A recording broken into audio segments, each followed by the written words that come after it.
Hello बच्चों, good morning to class 9 के students. Look at the whiteboard and listen me. Yesterday we had discussed about the Newton's third law of motion, and in Newton's third law of motion, we had discussed about action and reaction act on two different bodies. Action यानी क्रिया, reaction यानी प्रतिक्रिया. ये दोनों जो होती है वो दो डिफरेंट बॉडी पर होती है, दो अलग अलग वस्तुओं पर होती है.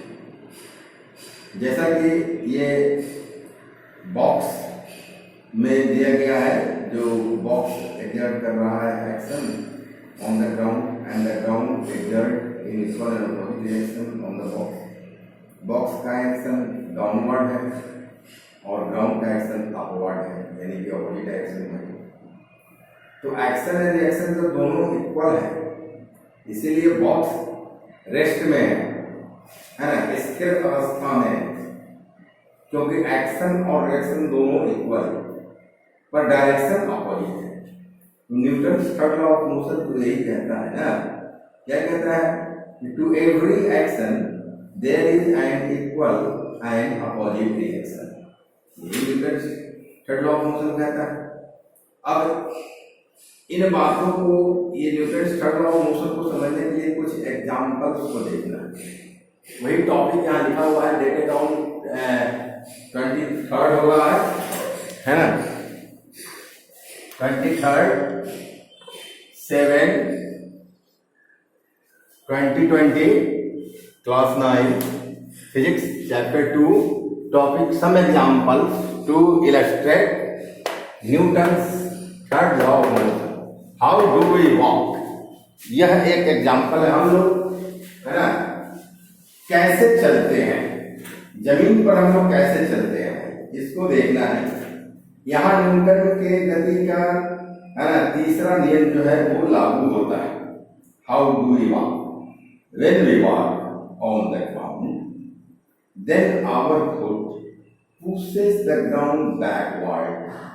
आप देखिएगा, आप चल के देखिएगा, आप चलकर देखते हुए आप गौर कीजिएगा कि your foot pushes the ground backward when you walk on the ground.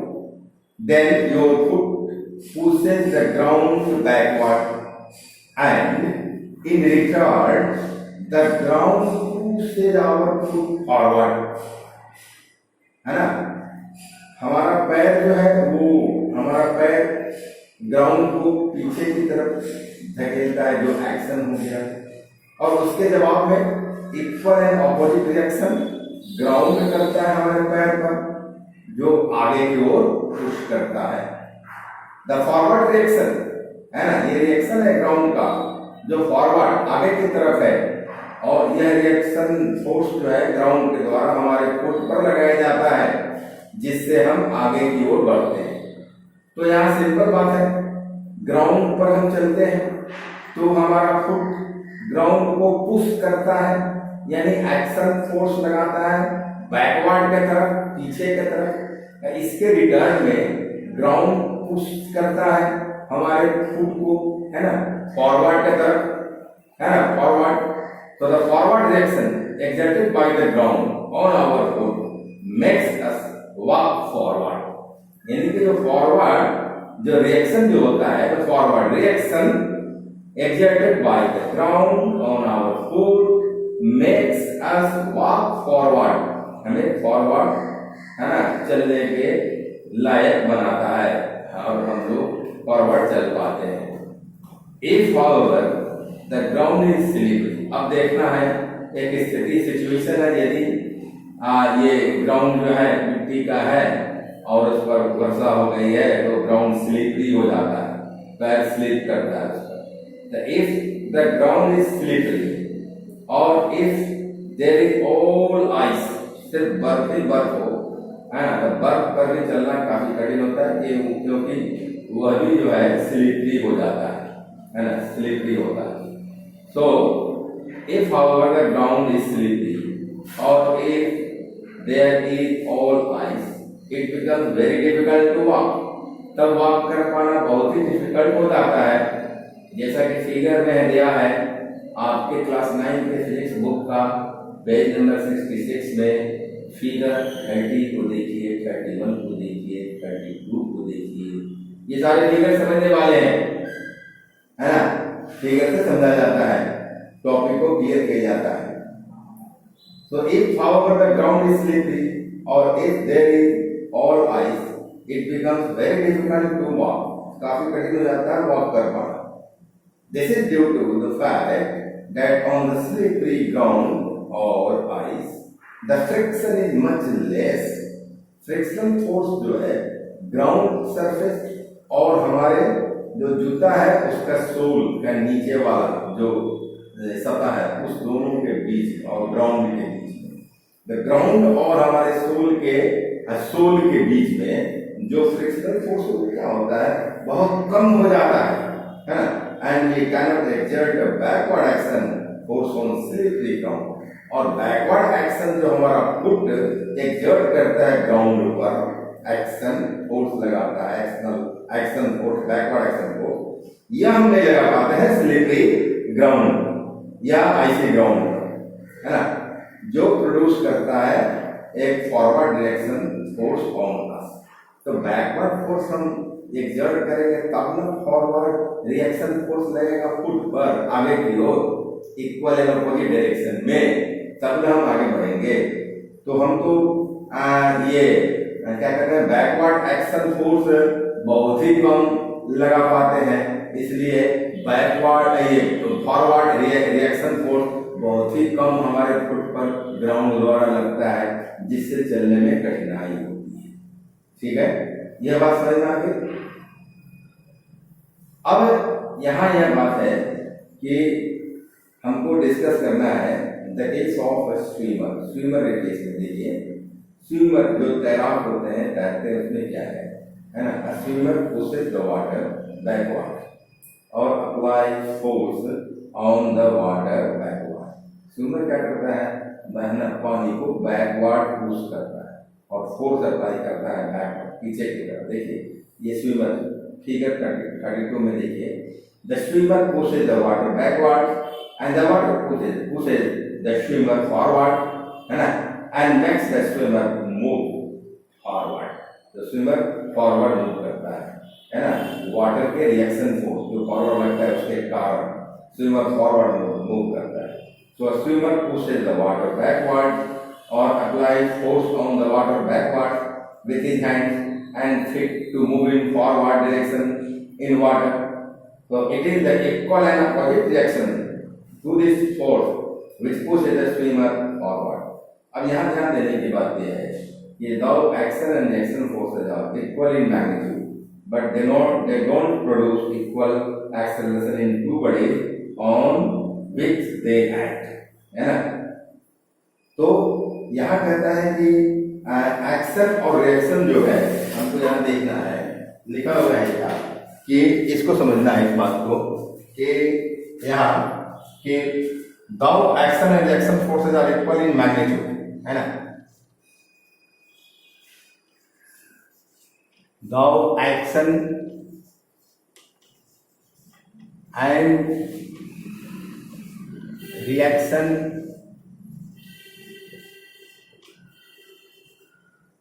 Forces are equal in magnitude, equal in magnitude. Magnitude मतलब परिमाण में तो इक्वल है मैग्नीट्यूड में, but do not produce equal acceleration, but they do not produce equal acceleration in the two bodies. Acceleration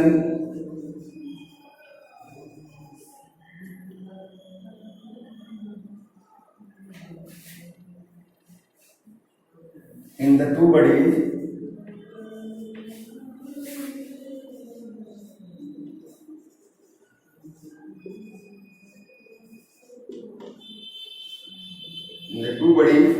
on which they act.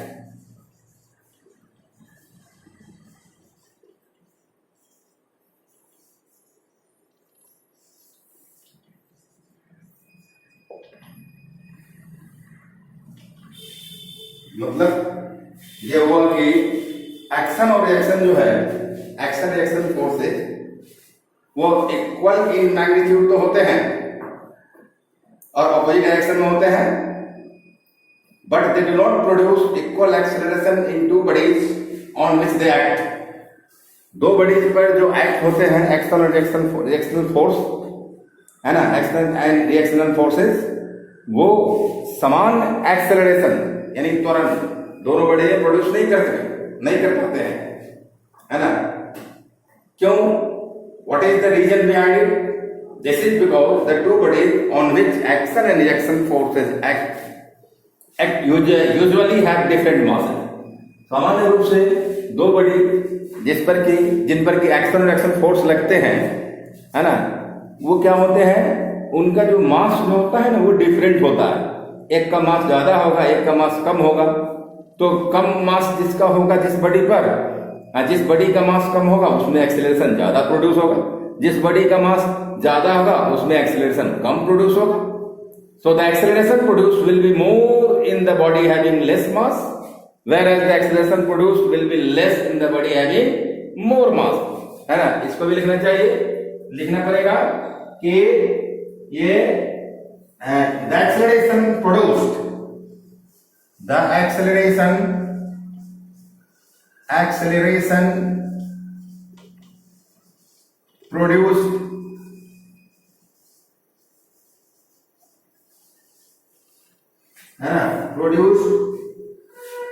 will be more in the body having less mass,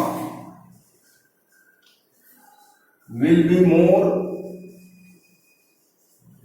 in the body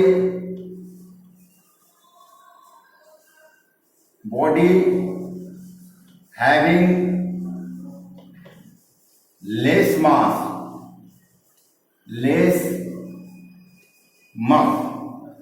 ठीक है. whereas the acceleration produced will be less in the body having more mass, है ना. whereas the acceleration, देखिए, where as the acceleration produced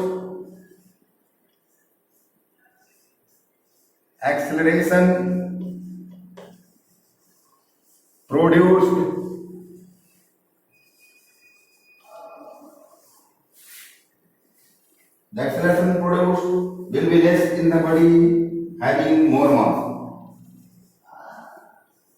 will be less in the body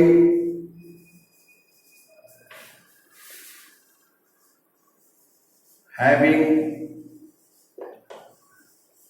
more mass. जिस body का मास अधिक है उसमें एक्सेलरेशन कम produce होगा, जिस बॉडी का मास कम है उसमें एक्सेलरेशन ज्यादा प्रोड्यूस होगा. जबकि एक्शन और रिएक्शन दोनों बल जो है वो समान है ना, वो मैग्नीट्यूड में इक्वल है, डायरेक्शन अपोजिट होता है, मैग्नीट्यूड इक्वल होता है. फिर भी कम मास वाले बॉडी में क्या होगा, है ना, दो बॉडी में ये कम एक्शन और रिएक्शन जो बल लगा रहे हैं दो बॉडी, उसमें एक बॉडी जिसका मास कम है उसमें एक्सेलरेशन ज्यादा प्रोड्यूस होता है और दूसरा बॉडी जिसका मास अधिक है उसमें एक्सेलरेशन कम प्रोड्यूस होता है. इसी बात को लिखा है यहाँ पर. इस बात को और क्लियर समझने के लिए, इस पॉइंट को और क्लियर करने के लिए, है ना, we have to take another example of the recoil of a gun on fire. Recoil of gun means sudden backward movement और jerk of gun when a bullet is fired from it. जब gun से bullet fire होता है तो gun recoil होता है. क्यों होता है? और फिर इसमें एक्सेलरेशन किसमें कम किसमें ज्यादा होता है, मास से क्या संबंध है एक्सेलरेशन का, इन बातों को समझना है. दूसरा एग्जांपल लेकर, why the gun recoils why the gun recoils, क्यों होता है? When a bullet is fired from a gun से जब बुलेट फायर किया जाता है, the force sending the bullet forward is equal to the force sending the gun backward. तो force जो एक्शन वाला फोर्स जो लगता है, एक्शन फोर्स बुलेट पर, यह फोर्स बुलेट को फॉरवर्ड भेजता है। तो बुलेट भी इक्वल एंड अपोजिट डायरेक्शन में, equal in magnitude but opposite in direction, bullet also exerts reactional force on gun backward। तो हो गया, इक्वल लगा और अपोजिट डायरेक्शन में लगा, गन को पीछे को धकेला bullet, but due to high mass of the gun it moves only a little distance, है ना। बैकवर्ड गन का बहुत हाई मास रहता है, इसलिए वह बैकवर्ड बहुत थोड़ा सा, है ना, दूरी तय करता है, और एक बैकवर्ड जर्क देता है या किक देता है to the shoulder of the gunman, gunman के शोल्डर, है ना। इस तरह से आपने देखा the gun is said to have recoiled, और इसको कहेंगे कि गन रिक्वायर हुआ, है ना, रिक्वायर किया। तो ये रिएक्शन फोर्स के कारण गन रिक्वायर होता है, और गन के द्वारा एक्शन फोर्स लगता है बुलेट पर, तो बुलेट काफी स्पीड में आगे जाता है ना। तो इस बात से यह क्लियर हो गया, और ये दो एग्जाम्पल से हम लोगों ने न्यूटन के थर्ड लॉ ऑफ मोशन को समझा है। आगे फिर आपका एग्जाम्पल 3 है the flying object, aeroplanes and rockets. Example 4 है the case of a boat and the ship, है ना। एग्जाम्पल 5 है the case of hose pipe, है ना। एग्जाम्पल 6 है the case of horse pulling a cart, है ना। Then we have to discuss, we will discuss about conservation of momentum। तो इन अब ये जो आपका है ये एग्जाम्पल 3 और 4, about example 3 and 4 we will discuss tomorrow, and I think that this much is enough for all of you for today। Okay, thanks for watching।